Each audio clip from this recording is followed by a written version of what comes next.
welcome to the Citizen channel. Yes, a preview. We've got a preview at last after the international break. Going to look forward to City versus Everton, of course, at the Etihad. 2 p.m. kickoff on the 21st of November 2021. So please welcome to this little preview. But we have a look at how we're faring. Obviously, we felt we're faring okay before the international break, weren't we? And then we'll have a look at Everton as well, who are not faring as well just recently after a pretty good start to the season. And we're trying to predict our 11. And I'll also have a go at theirs as well, just looking at stuff. I've looked at a couple of fan sites and listened to a couple of blogs of what the opinions of their fans are at the moment. Positive, they're still positive. All credit to them, give them that. The match is being shown on Sky Sports. And of course, you can get a full match replay on the City Plus channel if you subscribe to that, usually from about midnight to 1 a.m. or something like that on the night of the game.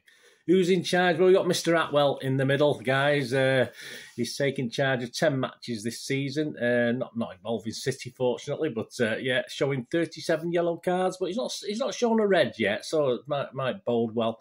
And of course, the guy is 39 now. Last refereed was back in May, of course, at Brighton. We played them recently, haven't we? But back in May, when we had a 3-2 defeat at Brighton, of course, at the Amex. So yeah, that was a bit controversial to say the least, but there you go. His linos are Lee Betts and Harry Leonard. And the VAR for this one, Chris Kavanagh, and his assistant is Darren Cann. Yeah, previous meetings at our place, Side Road, Main Road, the Etihad, played 88 in total. We won 48, which is pretty good. Drawn 21 and lost 19. Because Everton, have got quite a rich history and got a very good team over the years, from their inauguration or when they were founded. We scored 154 goals and only let 84 in. That's pretty impressive, actually. It's one of the better goal for and against ratios we've played against any sort of the major teams, if you like. Of course, the last game was the 23rd of May, the trophy lift, wasn't it? The 5-0, quite one-sided game. The bye-bye to Sergio. If you were lucky enough to be one of the 10,000 fans there, that was a great day. I wasn't lucky enough to be picked out of the raffle on that one. And I never had lucky raffles anyway. Please check out my little History Boys feature. I go back to November 1962. So, yes, as I'm recording this, 59 years ago. I wasn't there. I was just too young to be going, but I was around. I was certainly around, but I certainly wasn't there. And obviously it was Harry Catterick in charge of Everton then. And they were actually towards the top of the league and doing very, very well. I'm going to have a particularly good season, Everton. We were sort of a bit mixy-maxy, a bit mishy-mashy, we say, a bit up and down. So we're struggling a little bit. So have a look at my History Boys feature. About 10 or 12 minutes, something like that, just a little bit of history about that game. Please. I enjoy doing those. Please give us your support if you can. And the odd show as well. I'm doing this actually before the odd show. I usually do it the other way around, but because of circumstances this week, I'm doing this before the odd show. So check out that as well when it's available. The odds on the match themselves, you can generally get 1 to 7 on for City to win this. Not much value there, is there, guys? A draw is 15 to 2, and an Everton win is 18 to 1. Please, I don't condone gambling. When the fun stops, stop. But if you do enjoy a little flutter and within it, please check out the little odd show I do as well for City versus Everton.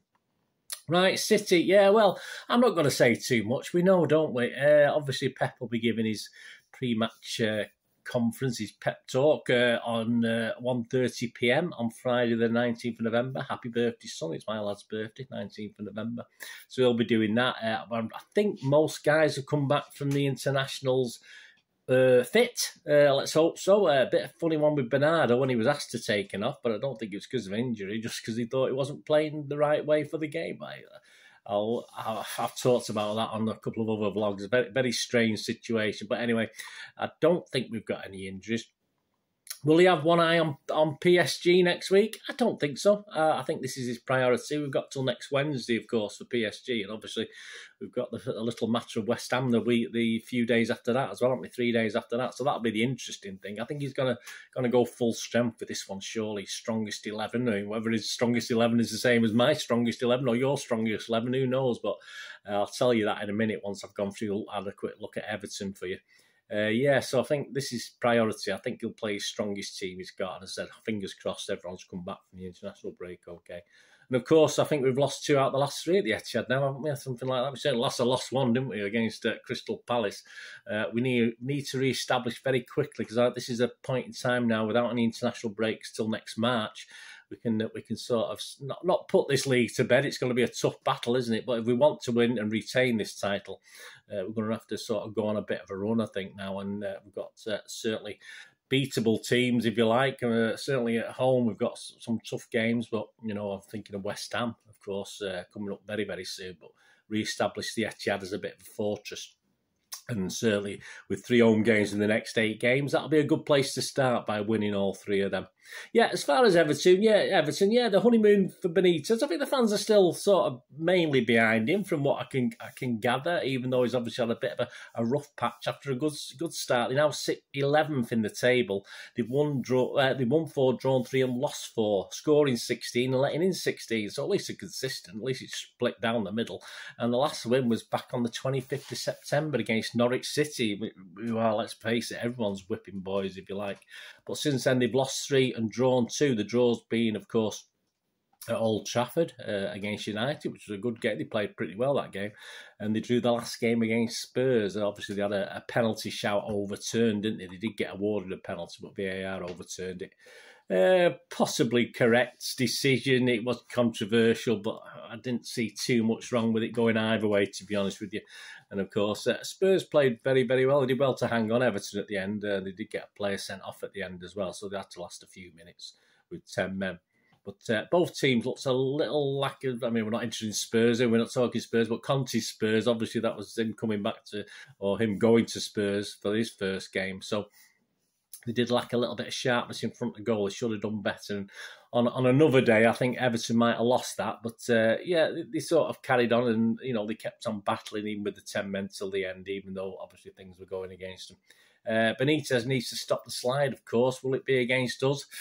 Hopefully not. They were a bit of a bogey team for us, obviously. But if you think of the games at the Etihad, they've not actually won at the Etihad or done anything at the Etihad since 2010. So it doesn't seem that long ago, but that's how long it is. They've had successes at Goodison Park since then, but they're not so much a bogey team now. So hopefully we'll be okay.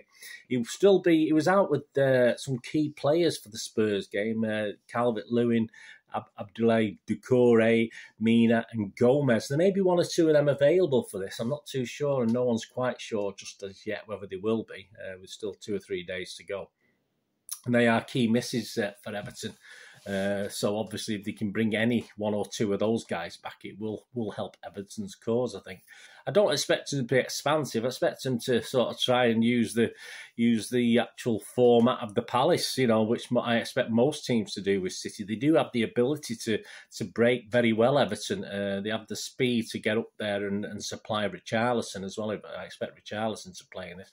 You know, with people like Townsend, I expect them to sort of try and hit us on the break and follow that sort of template, if you like, that Palace and other teams have used over the years against City, you know, on the break. But it's whether we can actually take the chances on the day. That's going to matter a lot. We can't afford to be throwing away any good chances against Everton because I do expect them to be quite a tough proposition, but certainly beatable. So I'll go for their team. This is more or less just one little change to the Spurs team. I might be totally out with this, but the team that played against Spurs, obviously the guy who got sent off, Holgate, came as a sub anyway, so he didn't start against Spurs. So I'm thinking of Pickford, Coleman, Godfrey, Keane, Digne, Gordon, Delph. Nice to see Delph back. He had a good 60-odd minutes against Spurs, although it's his first game back from a long injury. But it'd be nice to see Delph, as long as he doesn't do us any harm, that is. Alan, and they've had Gray in there, but I'm just wondering if he'll stick Gbamin in. Gbamin, that's how you pronounce it, rather than Gray. So that's perhaps Gbamin as the only change. I'll go with that, but I say I won't be surprised if he starts with a similar 11 to the Spurs game, apart from the fact that he may have 1 or 2 players to come back from injury, which we're not too sure about at the moment, so I can only go on what I know sort of thing. So yeah, with Townsend and Richarlison as well up front. So Pickford, Coleman, Godfrey, Keane, Digne, Gordon, Delph, Allen, Gbamin, Townsend and Richarlison, but I won't be surprised if Gray was in there instead of Gbamin. City 11, well, I'm going to go with what I think is our strongest team at the moment. I'm going to go Edison, Walker, Stones, Diaz, Cancelo. Rodri, Bernardo, KDB, and Foden, Jesus. Yes, and I'll stick Grealish in there, although that's probably some people's the sort of jury's out on whether he's one of our strongest team at the moment. I think he's had a bit of a rest now. I think we'll see a different Grealish, and why not Grealish and Jesus swapping middle to right wing between them? I think that could be an interesting move, because I know I do have a feeling, obviously, Grealish is going to play more up the centre at some stage, but why not start now? But hey, we will see, won't we? But that's my 11 anyway. Let me know what you think, guys, what you think our 11 will be. As I say, there's probably, is a room for Gundogan in there. Possibly is. Would you expect Mahrez instead of Grealish? Very possible, to be honest with you. I wouldn't be surprised, as I say, with the PSG game coming up as well. I won't be surprised if Pep sort of certainly alters two or three of them. But I can't. If I get any less than 8 with that team, I'll be very disappointed. I'm hoping to get 8 or 9 right, to be honest with you. Yeah, quirky stats, just a couple of stats, 4 stats. City have won their last 7 Premier League matches against Everton. As I say, we've got a good record, scoring 21 times, conceding only 5. Everton have only lost 8 or more consecutive Premier League matches against an opponent once previously, losing 9 in a row against United between December 99 and February 2004. So let's hope we do make it another one on that one. Among teams who have never won the Premier League title themselves, which includes Everton won more Premier League matches against the reigning champions than anyone else, 14. They also won their last such match, winning 2-0 at rivals Liverpool in February last season. Yeah, very rare victory for Everton at Anfield. It's a bit like us at Anfield, isn't it? City striker, of course, Gabby, scored 8 goals in 8 Premier League appearances against Everton, so that's why I've stuck him in there, more than he has against any other club, with the Brazilian averaging a goal every 69 minutes against the Toffees, of course. So there you go. Matchday Live, starts. I don't know who's presenting, but I know who's on it. That starts, of course, 1 hour before, continues at half-time, and then obviously a little bit after the final whistle. And Richard Dunn and Joey Lescott, obviously with connections to Everton as well, so they're pretty good special guests to have on this one, aren't they, on this weekend's Matchday Live show? And it gets underway an hour before kickoff, of course. And if you're interested, yes, Dunn and Lescott will answer viewer questions throughout the broadcast with audience participation. So get in touch, actively encouraged. To get in touch, send a WhatsApp. So on WhatsApp to +44 7537 186 538. That's +44 7537 186 538. So you can ask the guys what you want about the match. So there you go. Please tune in. I don't think I'll be able to get the match report out Sunday night. Probably more Monday. I've got a couple of things to do after the game. I've got to get back and get a couple of things sorted. If I can, I will, but it would be fairly late on the Sunday evening. But I will try. I will try and do my best. If it is Sunday evening, it's going to be about 9 p.m. onwards, something like that. So keep your eyes out for that. But otherwise, I'll just put it out there on Monday for you. Hope you enjoy that. Of course, next week we'll be looking forward to the PSG game. There won't be a History Boys feature for that PSG one, but there will be the usual odd show and preview show. And please don't forget to check out my little other specific features on Everton, the History Boys, obviously back to 1962. And as I said, there will be an odd show, but it's coming out after this, so keep your eyes out for that if you're interested in that. And as I said, please, I don't condone gambling. Anyway, let me know your thoughts, guys, on this game. It'll be an interesting game, I think. We've got to win this. We've got to start winning these games consistently now. And I think it's a good place to start and say, fingers crossed, all our guys have come back fully fit from the international break. Anyway, thanks for watching. We're going to do rest today. Have a great one. Look after yourselves, look after your friends, look after your families. More importantly, let's all look after each other. To meet here again on the Citizen channel. Or have a look. If you got to have a little rest from football and you like films and TV, have a look at my film and TV channel as well. I try and inform and entertain on there. So if you get on there, give us a likes on there as well, guys. I don't get as many thumbs ups on there. Please get on there and just only be listening to a couple of minutes or something. Give us a like. That'd be great if you can do that for me. That'd be wonderful. But either way, if it's on there or back on the Citizen channel, I only ask one thing, don't I? It's only simple. Please stay safe, Blues. Come on, City. Thanks for watching. Bye for now.